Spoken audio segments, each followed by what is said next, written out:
நண்பர்கள் அனைவருக்கும் வணக்கம். பிஎஸ்சிஎல் நிதி நிறுவன முதலீட்டு திட்டத்தால் பாதிக்கப்பட்டு உள்ள நம்ம அனைவருக்கும் மிக விரைவில் நல்ல ஒரு நியூஸ் கிடைக்க போகுது அப்படின்னு நல்ல ஒரு மகிழ்ச்சியான செய்தி எனக்கு கிடைச்ச பிறகு தான் இந்த வீடியோவை நான் மேக் பண்ணியிருக்கேன். ஏன்னாக்கா பிஎஸ்சிஎல் ரீஃபண்ட் விஷயத்தை கவனிக்கக்கூடிய RM லோதா கமிட்டி 4/10/2024 அன்னைக்கு ஒரு பொது அறிவிப்பை வெளியிட்டிருக்காங்க. அந்த பொது அறிவிப்பு எது சம்மந்தமாக பார்த்தீங்கன்னாக்கா, அதாவது நிறுவன திட்டத்தால் பாதிக்கப்பட்டவங்களுக்கா அப்படின்னு கேட்டால் கண்டிப்பாக கிடையாது. எல்லா பொதுமக்களுக்கும், பாதிக்கப்பட்டவங்களாக இருந்தாலும் சரி, பாதிக்கப்படாதவங்களாக இருந்தாலும் சரி, அனைவருக்குமான ஒரு பொது அறிவிப்பாக இது வெளியிட்டிருக்காங்க. எதன் அடிப்படையில் பார்த்தீங்கன்னாக்கா, பிஎஸ்சிஎல் நிதி நிறுவனத்தினுடைய சொத்துக்கள் மாவட்ட வாரியாக விற்கிறதுக்கு ஆகஸ்ட் மாதம் பார்த்தீங்கன்னாக்கா உச்ச நீதிமன்றம் பர்மிஷன் கொடுத்துட்டாங்க. இதனுடைய அடுத்த தொடர்ச்சியான நடவடிக்கையின் மூலமாக கமிட்டி இப்போ கூடிய விரைவில் இணையதளம் வழியாக ஏலத்தை அனௌன்ஸ் பண்ண போகிறோம். அந்த ஏலத்தை எப்படி நீங்கள் அணுகணும் அப்படின்ற மாதிரி ஒரு பொது அறிவிப்பை கொடுத்துருக்காங்க. அந்த பொது அறிவிப்பினுடைய விஷயங்களை கவனிக்கிறதுக்கு முன்னாடி நம்ம ஏற்கனவே பதிவு பண்ணியிருக்கிற வீடியோவினுடைய கமெண்ட் செக்ஷன் பகுதியில் நிறைய முதலீட்டாளர்கள் பார்த்தீங்கன்னாக்கா பிஎஸ்சிஎல் நிதி நிறுவனத்தில் பணம் கட்டணவங்களாக இருந்தாலும் சரி, வேறு ஒரு நிதி நிறுவனமான HBN டைரிஸ் அலைட் லிமிடெட்டில் பணம் கட்டியிருக்காங்க.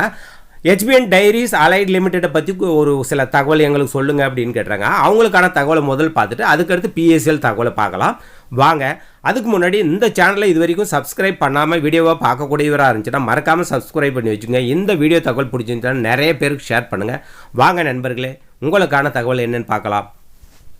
பிஎஸ்சிஎல் நிதி நிறுவன முதலீட்டு திட்டத்தால் பாதிக்கப்பட்ட விஷயத்தை நம்ம பெரும்பாலும் நம்மளுடைய சேனலில் பதிவுகளாக வந்திருந்தாலும், அதே நம்ம பிஎஸ்சிஎல் சம்மந்தமாக போடக்கூடிய வீடியோவினுடைய கமெண்ட் செக்ஷனில் நிறைய பேர் கேட்குறீங்க, HBN டைரிஸ் அலைட் லிமிடெட் பற்றி ஏதாவது தகவல் இருந்தால் சொல்லுங்கள் சார், எங்களுக்கு இவ்வளோ பணம் வர வேண்டியது இருக்குது அப்படின்னு சொல்லிட்டு நிறைய கமெண்ட் வருது. ஏன் இதை என்னால் எப்படி புரிஞ்சு கொள்ள முடியுதுன்னா, பிஎஸ்சிஎல் நிறுவனத்தில் முதலீடு செஞ்சவங்க கூட HBN டைரிஸ் அலைட் லிமிடெட்டில் முதலீடு பண்ணியிருக்கலாம். ஏன்னா அவங்களுடைய முதலீடும் பெறக்கூடியது மிக முக்கியத்துவம். ஏன்னாக்கா நமக்கு தெரிஞ்ச விஷயத்தை அடுத்தவங்களுக்கு சொல்லும் போது அதை கண்டிப்பாக அவங்களுக்கு பயனுள்ளதாக அமையும் அப்படின்னு சொல்லிட்டு தான் நான் செபினுடைய வெப்சைட்டில் போயிட்டு அது சம்மந்தமாக இங்கே ஒரு பதிவை எடுத்திருக்கிறேன். இங்கே இது பார்த்தீங்கன்னாக்கா சேல்ஸ் சர்டிஃபிகேட், அதாவது அந்த ஒரு சொத்தை விற்றத்துக்கான சேல்ஸ் சர்டிஃபிகேட் யார் வாங்கியிருக்காங்களோ அவங்க நேமில் செபி இங்கே கொடுத்துருக்காங்க. மேலே பாருங்கள், SEBI security exchange board of India அப்படின்னு மேலே பிரிண்ட் பண்ணிவிட்டு கீழே பாருங்கள், certificate of sales of immovable property, சொத்துகா அதாவது அசையா சொத்துக்களை இருக்கக்கூடிய ஒரு சொத்தை HBN டைரி லிமிடெட்டுக்கிட்ட வாங்கி ஒரு குறிப்பிட்ட மேக்ஸிமம் ஐட் LLP அப்படின்ற ஒரு நிறுவனத்துக்கு செபி விற்றுருக்காங்க. ஏன்னாக்கா முதலீட்டாளர்களுக்கு பணத்தை கொடுக்கணுன்ற வகையில் செபி விற்றுருக்காங்க. அதுக்கான விஷயம் தான் இங்கே போயிட்டுருக்கு. இது பார்த்தீங்கன்னா எப்போ ஏலம் நடந்திருக்குது பார்த்தீங்கன்னாக்கா, கிட்டத்தட்ட பார்த்தீங்கன்னாக்கா 20 ஆகஸ்ட் 2024 பப்ளிக் நோட்டீஸ் கொடுத்து 20 செப்டம்பர் 2024 சேல்ஸ் ஆகிருக்கு. எவ்வளோக்கு சேல்ஸ் ஆகிருக்குன்னா 32,51,59,400 ரூபாய்க்கு சேல்ஸ் ஆகிருக்கு. இது எங்கே இருக்கிற சொத்துன்னு பார்த்தீங்கன்னா பஞ்சாபில் இருக்கக்கூடிய 9,559 ஸ்கொயர் யார்ட்ஸ் அப்படின்ற தகவல் பதிவாயிருக்கு. அதே மாதிரி மற்றொரு சொத்து கூட பாருங்கள், HBN டைரிஸ் அலைட் லிமிடெட்னுடைய சொத்து விற்றுருக்காங்க. இதுவும் பார்த்தீங்கன்னாக்கா கிட்டத்தட்ட 32,51,59,400 ரூபாய்க்கு சேல்ஸ் பண்ணியிருக்காங்க. இதுவும் பார்த்தீங்கன்னா பஞ்சாபில் இருக்கக்கூடிய 8,116 ஸ்கொயர் யார்ட்ஸு இந்த மாதிரி விற்றுட்டு 27 செப்டம்பர் 2024 சேல்ஸ் சர்டிஃபிகேட்டை கொடுத்துருக்காங்க. இனி அந்த சொத்தை யார் வாங்கினாங்களோ அவங்களே உரிமையாக வச்சுக்கலாம் அப்படின்னு சொல்லிட்டு செபி தான் கொடுத்துருக்காங்க. ஆகவே HBN டைரிஸில் யார் யாரும் இன்வெஸ்ட்மெண்ட் பண்ணியிருக்கீங்களா, கூடிய விரைவில் உங்களுக்கான பேமெண்ட் கொடுக்கறதுக்கான ரீஃபண்ட் போர்ட்டல் ஆரம்பிக்க போகிறாங்க. எல்லா டாக்குமெண்ட்டும் எடுத்து வச்சுக்கோங்க. உங்கள்கிட்ட இருக்கிற டாக்குமெண்ட்டை சேஃப்டியாக வச்சுக்கோங்க. கூடிய விரைவில் அதற்கான அறிவிப்பு வந்த உடனே உங்களுக்கு அது விஷயமாக ஒரு வீடியோ மேக் பண்ணி போடுறேன். ஓகேவா? இந்த வீடியோவில் அடுத்ததை பார்த்தீங்கன்னாக்கா, பிஎஸ்சிஎல் நிதி நிறுவனத்தால் பாதிக்கப்பட்ட முதலீட்டாளர்களுக்கு பணத்தை வழங்குவதற்காக அமைக்கப்பட்ட RM லோதா கமிட்டி ஒரு பொது அறிவிப்பு வெளியிட்டிருக்காங்க.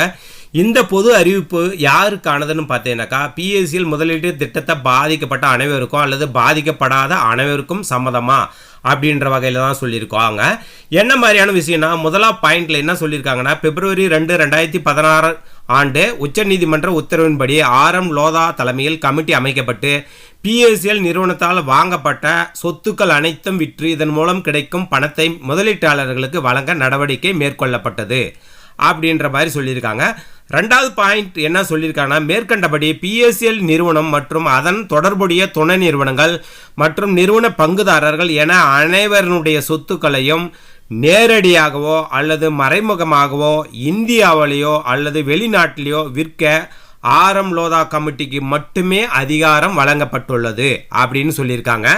அடுத்து பார்த்தீங்கன்னாக்கா 3வது பாயிண்ட்ல என்ன சொல்லியிருக்காங்கன்னா, அந்த வகையில் பார்த்தீங்கன்னா மாண்புமிகு உச்சநீதிமன்றம் 8/8/2024 தேதியிட்ட உத்தரவின்படி இந்தியாவில் உள்ள பிஎஸ்சிஎல் நிதி நிறுவனத்தின் சொத்துக்கள் அனைத்தும் மாவட்ட வாரியாக விற்க விரைவில் இணையதளம் வழியாக ஏலம் அறிவிக்கப்படும். அப்பொழுது ஆர்வமுள்ள அனைவரும் அந்த ஏலத்தில் பங்கேற்கலாம் அப்படின்னு சொல்லியிருக்காங்க. அடுத்து பார்த்தீங்கன்னாக்கா 4வது பாயிண்ட் ஆஃப் வியூவில் என்ன சொல்லியிருக்காங்கன்னா, மேற்கண்ட ஏலம் அறிவிப்பின் போது ஏலத்தில் பங்கேற்க எந்தவிதமான தனிநபரின் அதிகாரமோ அல்லது குழுவின் அதிகாரமோ தேவைப்படாது அப்படின்றது தெளிவாக சொல்லியிருக்காங்க. இதில் பார்த்தீங்கன்னாக்கா நீங்கள் முக்கியமாக வந்து கமிட்டி சொல்லியிருக்கிறது என்னன்னாக்கா, ஒரு அதிகாரம் மிக்க ஒரு குழுவினுடைய உதவியோ இல்லை ஒரு அரசியல் பின்புலத்தில் இருக்கவங்களுடைய உதவியோ இந்த ஏலத்தில் பங்கேற்று அந்த ஏலத்தை நம்ம வாங்கலாம்னு சொல்லிட்டு தயவு செய்து நீங்கள் யாரும் முன்னெடுக்காதீங்க. இந்த விஷயம் முழுக்க இணையதளம் வழியாக இருக்கிறதுனால நீங்களே போயிட்டு அந்த வெப்சைட்டில் அங்கே என்னென்ன ஆவணங்கள் கேட்கப்படுதோ, ஆதார், பேனு, உங்களுடைய பேங்க் டீட்டெயில்ஸு, உங்களுடைய பேங்க் சம்மந்தமான எல்லா டிரான்சாக்ஷனும் எல்லாமே பதிவு பண்ணும்போது உங்களுடைய அக்கௌண்ட் பேலன்ஸு இது எல்லாமே பார்த்து கமிட்டி வந்து உங்களை ஏலத்தை வந்து கொடுக்கலாமா வேணான்னு சொல்லிட்டு அவங்க முடிவு பண்ணுவாங்க. அதனால் வந்து யாருடைய உதவியோ நாடியோ இல்லை பணத்தை கொடுத்தோ ஏமாந்துடாதீங்க. தயவுசெய்து நீங்கள் தன்னிச்சையாக செயல்படுங்க. அந்த ஏல அறிவிப்பு வரும்போது விரைவில் உங்களுக்கான என்னென்ன நடவடிக்கை இருக்கும் அப்படின்றத நான் ஒரு வீடியோ மூலமாக உங்களுக்கு தெரியப்படுத்துகிறேன்.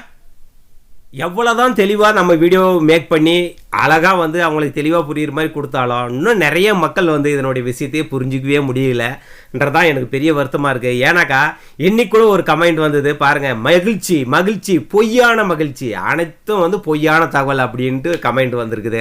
ஓகே, எனிவே நண்பர்களே, நீங்களும் வந்து புரிஞ்சுப்பீங்க இதில் என்ன விஷயம் போயிட்டுருக்குன்ட்டு.